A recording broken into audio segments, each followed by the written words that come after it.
tout de suite sur Winner One Télévision. Magazine.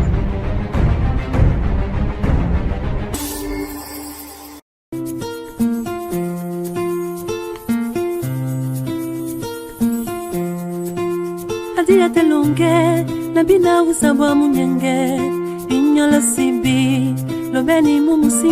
Fidèles téléspectateurs de Winner Télévision, c'est un plaisir d'être devant vos postes récepteurs dans le cadre de cette émission Miroir de Femmes.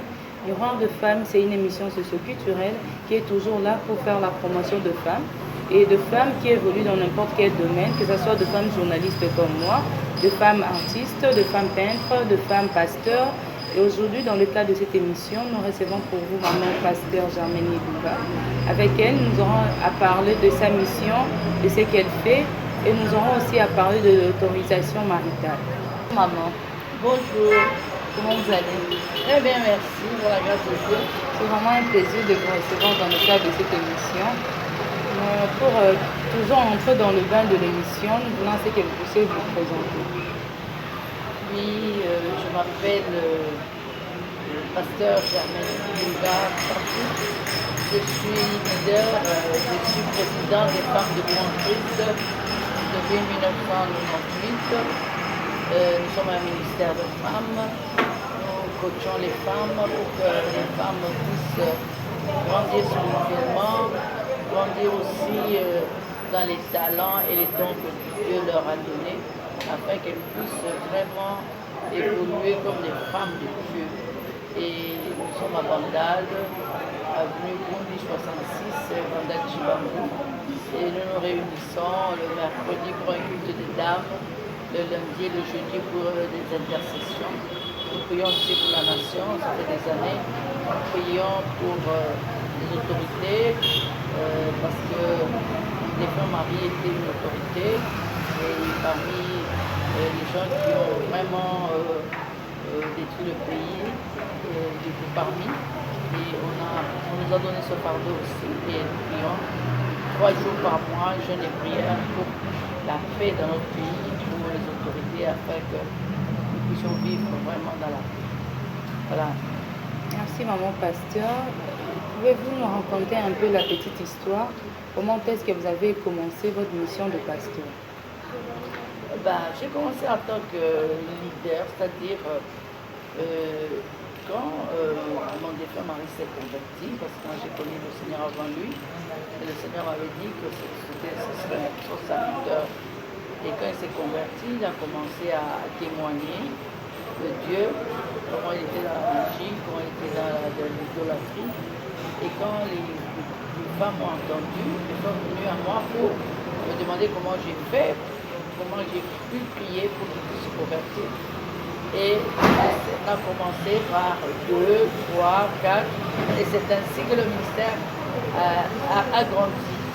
Et les autres femmes, et j'ai été beaucoup assistée par les femmes que j'ai formées. Et voilà. Et en 1998, on est sorti officiellement. Donc ça fait pratiquement 24 ans. Oui. Cette année-ci, ce sera 24 ans. Maman Germaine, dites-nous un peu, quelle lecture faites-vous par rapport à l'autorisation maritale? Aujourd'hui, il y a certaines femmes qui ont étudié comme nous et qui ne travaillent pas à cause de l'autorisation maritale qui leur bloque. Bien que ces derniers temps, dans notre constitution, on a pu enlever ça, l'autorisation maritale. Dites-nous un peu par rapport à vous en tant que pasteur, est-ce que l'autorisation maritale peut être un obstacle empêchant l'autonomisation de la femme, soit l'émancipation de la femme? Bon, nous en tant que pasteurs, nous nous référons toujours à la parole de Dieu. Nous disons dans Amos 3:3, il est écrit, 2 personnes peuvent-ils marcher ensemble sans s'accorder. Donc, une autorisation, c'est un accord. Il faudrait que les 2 personnes, le mari et la femme, puissent s'entendre pour que la femme puisse travailler. C'est-à-dire, ce sont des choses qu'il faut parler quand on est fiancé.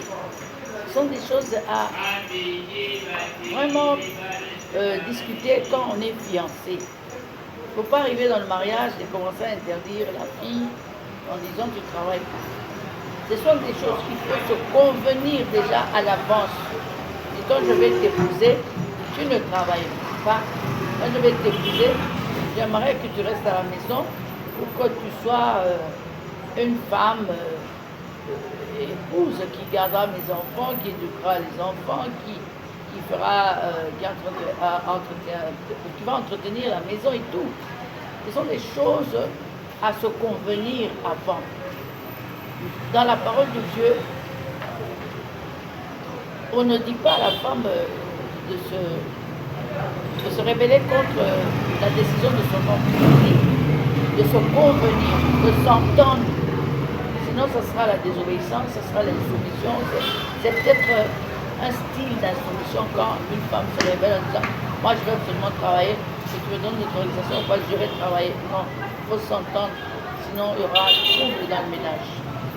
Et par rapport à ça, toujours, maman pasteur, il y a certains couples où dans le fiançailles, ils se sont convenus, la femme va travailler, arrivé au mariage, l'homme change. Et si cette femme-là refuse d'obéir, de se soumettre à l'homme, vous en tant que pasteur, ça sera une insoumission ou ça sera comment? Parce que la femme peut-être regarde, j'ai étudié, je suis juriste par exemple de formation. Arrive à la maison, une femme juriste par exemple, je arrive à la maison, je vais être une femme ménagère. Elle pourra peut-être pas digérer ça. Vous en tant que pasteur, qu'est-ce que vous pouvez dire? C'est ce que je suis en train de dire. L'homme doit tenir parole.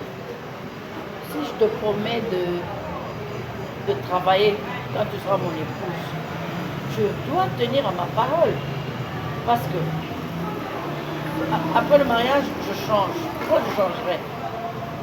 Peut-être par rapport aux réalités, aux ondits, les femmes qui travaillent entre guillemets en plusieurs choses, ou soit par rapport aux influences de sa famille, par rapport aux influences de ses amis de l'homme. Qu'est-ce que vous pouvez dire? C'est ça le problème. Quand on a confiance dans sa femme, on ne pense pas aux préjugés, on ne pense pas à ce que disent les autres. On se dit, écoute, je te fais confiance, je te laisse travailler, voilà mes normes, tu ne dépasses pas les heures, tu reviens, tu t'occupes de la maison, tu t'occupes de tout. C'est ça. Mais s'il arrive qu'après le mariage, l'homme change, ça aussi c'est une infidélité, parce qu'il n'a pas été fidèle dans les propos qu'il a tenus avant le mariage. Alors, la femme là, si elle commence à se rébeller, on va appeler ça rébellion. Mais comme nous on enseigne dans la parole de Dieu, on demande à la femme d'être soumise, on va lui conseiller de rester calme à la maison, de prier jusqu'à ce que le Seigneur va toucher son homme pour qu'il puisse lui dire, bon maintenant tu peux travailler. Et souvent les maris changent d'avis après des prières intenses, après des supplications, ou par exemple, il n'arrive pas à subvenir à tous les besoins de sa femme. Parce qu'une main ne suffit pas. Surtout maintenant, il y a de la crise, les salaires n'arrivent pas à tenir jusqu'au bout du mois. Alors, et quand il manque des choses et qu'il dit je n'ai plus d'argent, c'est à ce moment-là que la femme doit le faire comprendre. Tu vois, si tu me laissais travailler, j'allais aussi ajouter mon salaire, on arriverait à ça, on n'aurait pas ce que nous sommes en train de vivre. Donc, il faut d'abord que la femme, dans un premier temps, obéisse aux recommandations de l'homme. Et ensuite, quand il va se retrouver dans une situation difficile, il n'y a plus de moyens, il n'y a plus d'argent, c'est à ce moment-là que la sagesse de la femme va jouer pour le faire raisonner. Et je crois que plusieurs hommes ont lâché après, parce qu'ils ont vu que seuls ils ne pouvaient pas, études des enfants, le loyer, la nourriture et les divers, ils n'arrivaient pas. Mais à la fin, ils disent à la femme, va travailler. Parce qu'un homme, quand il dit à sa femme de ne pas travailler, il doit subvenir à tous ses besoins.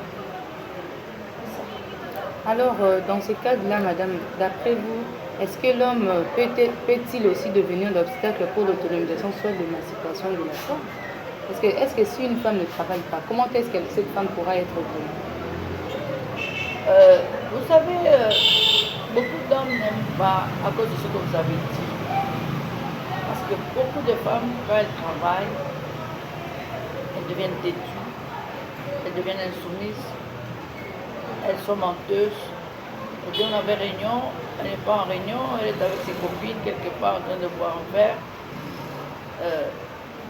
Moi, je ne suis pas pour l'émancipation comme telle de la femme. Moi, je suis pour une femme qui craint Dieu, qui est émancipée spirituellement. Pas émancipée comme le monde le dit. Je fais ce que je veux, tu n'as rien à dire. De toute façon, moi, je suis une femme, je suis un être humain comme toi. Il y a égalité, il y a parité, il y a... Non, dans le mariage, il n'y a pas tout ça. Dans le mariage, il y a compréhension, il y a dialogue, il y a accord, il y a harmonie. Il ne faut pas commencer à monter sur les cheveux en disant j'ai étudié, mon père m'a fait étudier, maintenant je ne sais pas aider ma famille parce que tu ne veux pas que je travaille. C'est vrai, c'est une réalité. Mais il ne faut pas y aller en montant sur les chevaux. Il faut y aller en douceur, il faut y aller en dialoguant, il faut y aller en expliquant à l'homme pour qu'il comprenne. Et c'est ça. Et maman, quelle lecture faites-vous par rapport à notre État congolais a pu enlever cette autorisation maritale dans le code du travail parce que ça empêchait beaucoup de femmes à s'immerger, à être autonomes. Vous, en tant que bon, pasteur, c'est une bonne chose parce que ça aide beaucoup les femmes à évoluer, à donner aussi un apport financier dans leur foyer et d'accéder aussi au poste de commandement dans notre pays. C'est une bonne chose parce que pour le moment, nous sommes quand même heureuses de voir que les femmes sont à tous les échelons.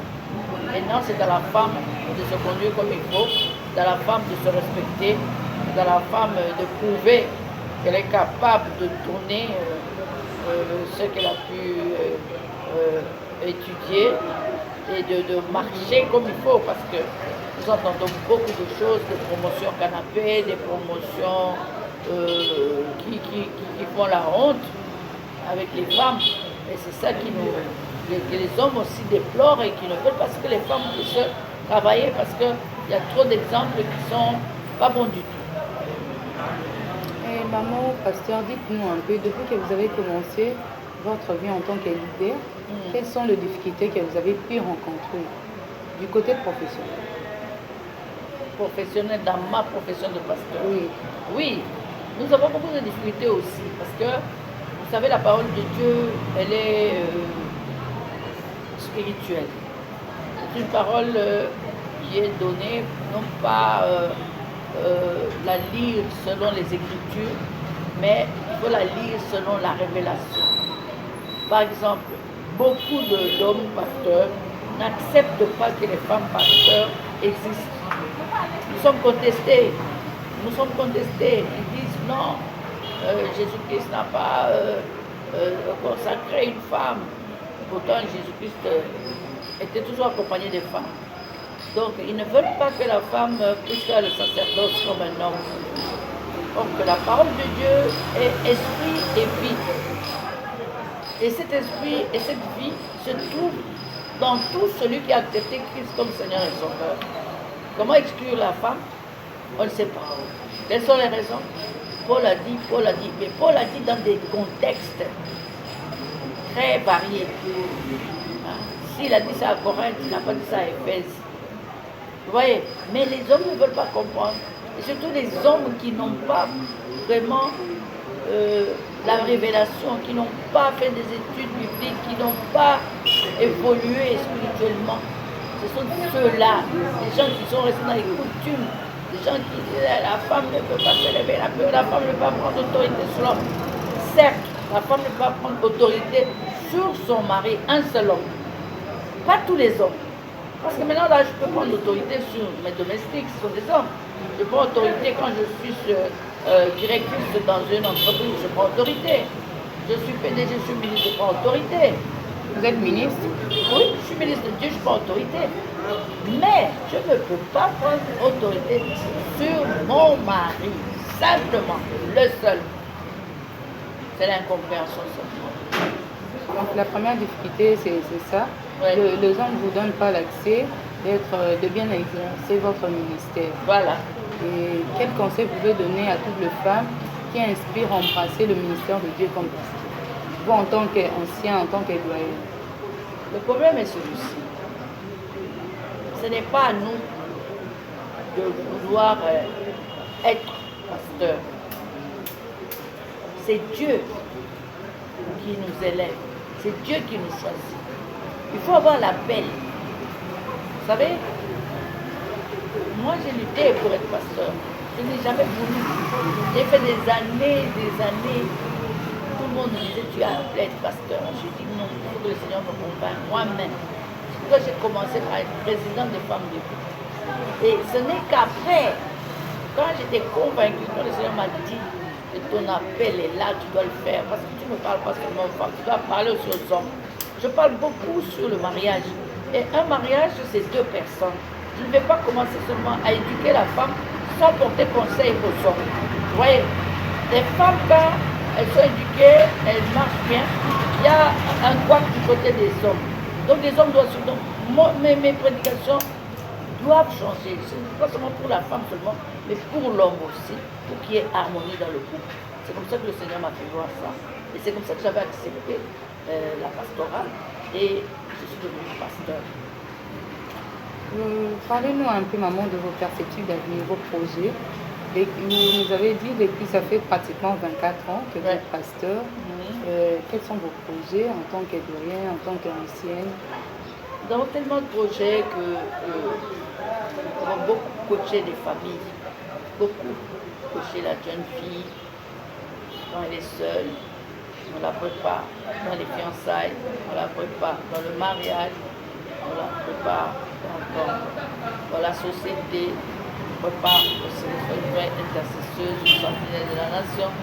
Maintenant, notre projet est toujours de promouvoir la femme d'abord, parce que nous croyons que quand une femme se convertit, elle amène la paix dans son foyer, elle convertit l'homme, les enfants se convertissent et donnent à la société des enfants intègres, des hommes intègres et enfants intègres, des enfants de valeur.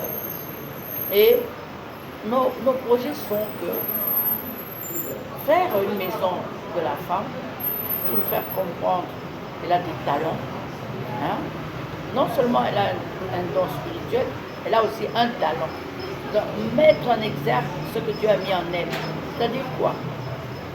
Une maison de la femme pour former des femmes dans chaque domaine.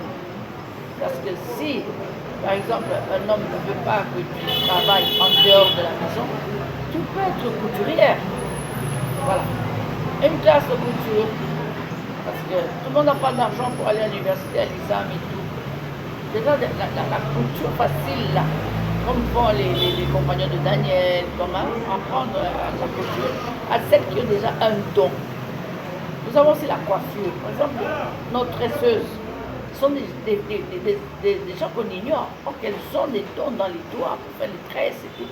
Si on pouvait maintenant mettre ça en ordre dans une classe où on apprenait aux autres qui voulaient être aussi comme elles. Donc on a tout, la cuisine, on apprend à faire la cuisine, l'hôtellerie, on apprend le repassage, comment laver les habits. Donc ce doit être une maison où nos jeunes filles vont commencer à passer avant le mariage pour connaître comment on fait un lit, comment on fait. Donc leur apprendre vraiment la pratique. Parce que nous avons beaucoup de plaintes. Beaucoup de filles se marient, surtout en ce temps-ci. Nous, on a été formés par nos mamans. Mais vous, actuellement, là, sur le téléphone, vous voulez un menu, c'est dans l'Internet. Mais il y a ces choses qui ne sont pas dans l'Internet. Le repas, c'est maintenant qu'on commence à voir nos repas, commencent à entrer. Maintenant, il y a des femmes qui préparent, qui montrent aux filles comment on prépare. Mais les filles n'ont pas le temps. Elles sont au téléphone, elles sont sur Internet, elles sont dans les sorties. Elles ne sont pas comme nous dans le temps où maman, pendant les vacances, nous disait allez, tu vas préparer. Mais la faute revient aussi aux parents, maman pasteur. La faute revient aux parents qui ont démissionné parce qu'elles aussi, les parents sont dehors aussi en train de chercher comment survivre. La mère vend le pain, le papa va au travail. Vous voyez? Et maintenant, les enfants sont laissés pour compte. Donc, les enfants aussi doivent aussi vouloir accéder à ces choses. Vous voyez? Je vais me marier un jour. Je ne sais pas préparer. Je vais me marier un jour. Je ne sais pas passer la chemise de mon mari. Je vais me marier un jour.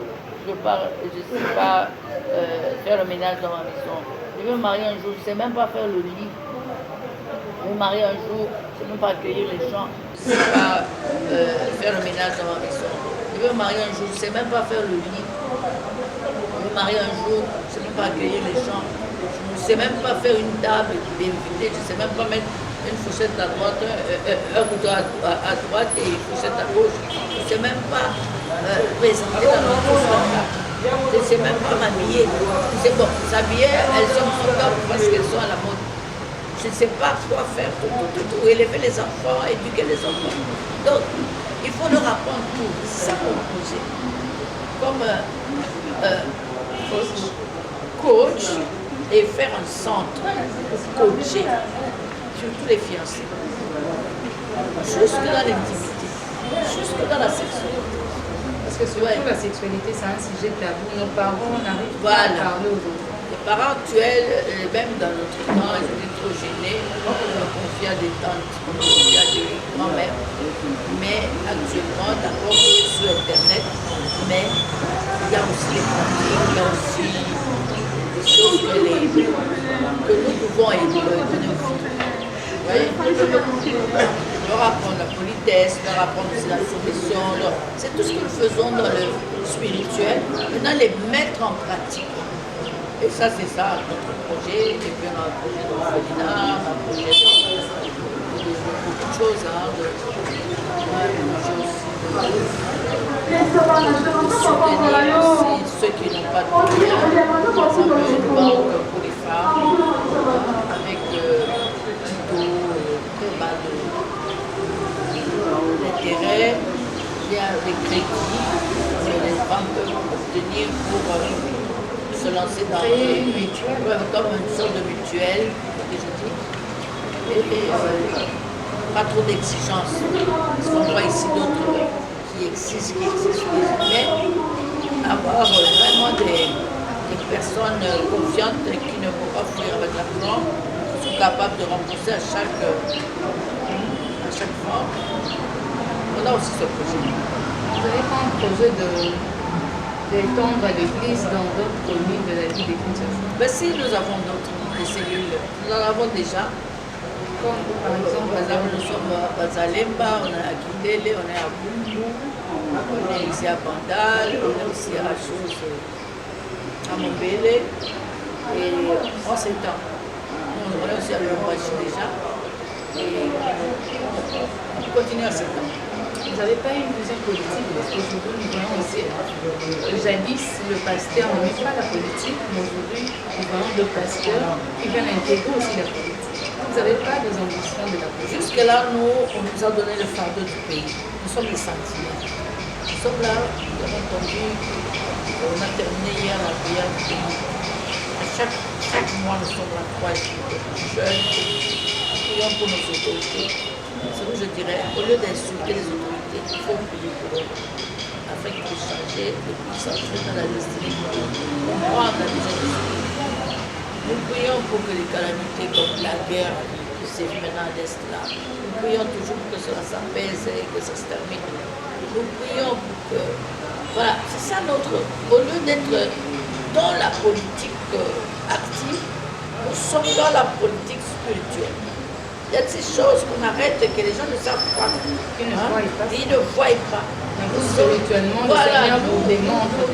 Le Seigneur nous dit, entrez en prière parce qu'il va se passer ceci. Entrez en prière parce qu'il va se passer ceci. Nous arrêtons beaucoup de calamités dans ce pays. Mais les gens ne savent pas ce que nous faisons. Vous voyez, nous sommes des sous-marins, qui n'émergent pas. Mais seulement Dieu sait ce que nous sommes. Maman pasteur, en vous écoutant, vous êtes une dame de fer, surtout que vous êtes coach. Dites-nous un peu, est-ce que parmi les femmes congolaises, vous avez un mentor, soit de femmes qui vous inspirent?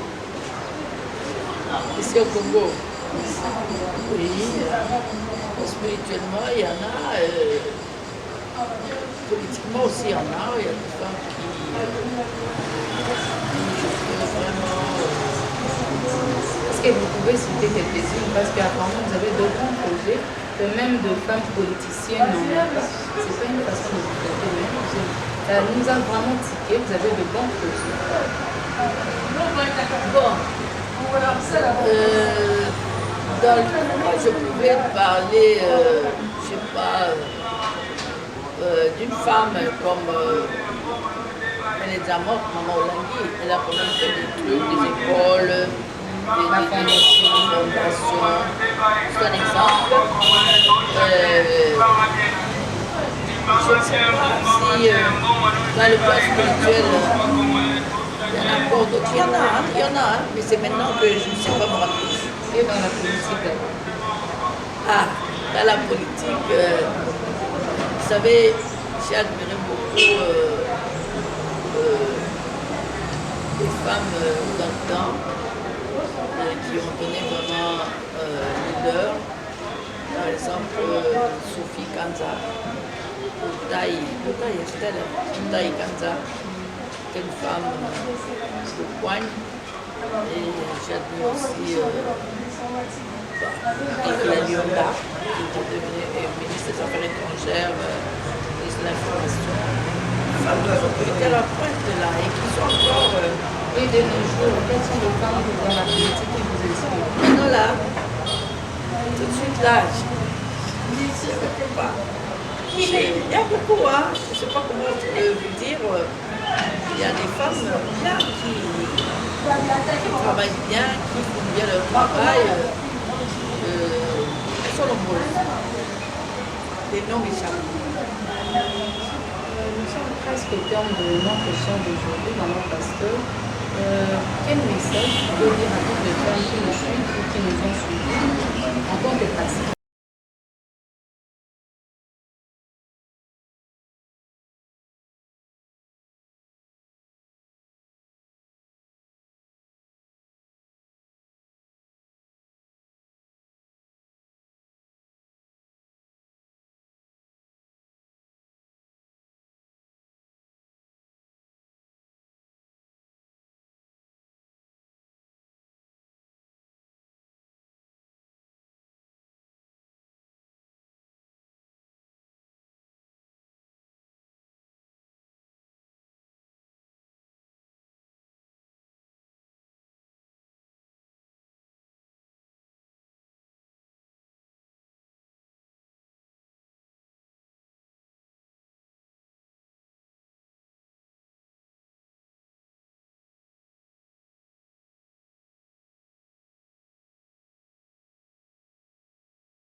Lambula te, ça la boîte.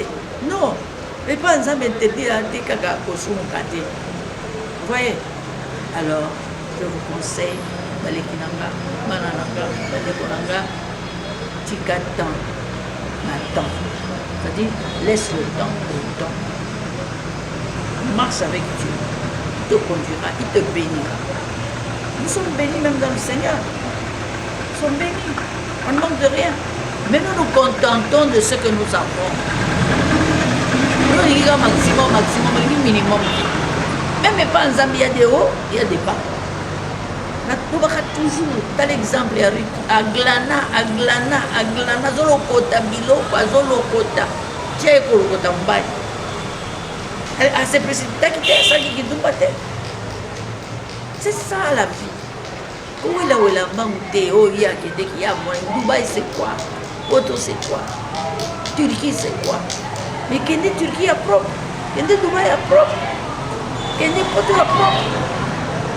Il y a salité. Dès l'eau, on a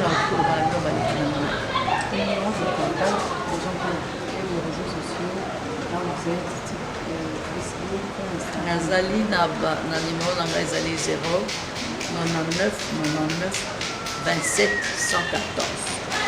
Répétez sur 0 99 99 27 114.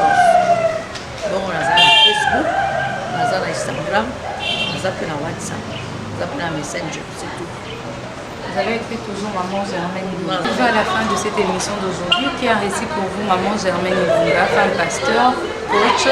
Avec elle, nous avons eu à parler sur l'autorisation maritale. Est-ce un obstacle pour l'autonomisation de la femme? Un grand merci à toutes les personnes qui sont toujours là pour vos conseils et suggestions. Et pour toutes vos couvertures médiatiques, reportages et émissions, veuillez nous contacter au plus 243 81 94 60 726. Un grand merci à toute l'équipe technique qui est toujours disponible pour nous accompagner. On voit derrière la caméra Josias qui est toujours là, en réalisateur Olivier Bongo. Big salutations à toi. Nous sommes toujours là, disponibles pour vos conseils. Nous sommes là et pour suivre l'intégralité de cette émission, veuillez vous abonner massivement, je dis massivement, dans notre chaîne YouTube, Winner One Télévision, pour suivre l'émission Miroir de Femme. L'émission Oyambela Rabino Maman et demain Union Sobozo et Maman au Bazo émerger dans n'importe quel domaine. On se retrouve très prochainement avec le même plaisir. Merci.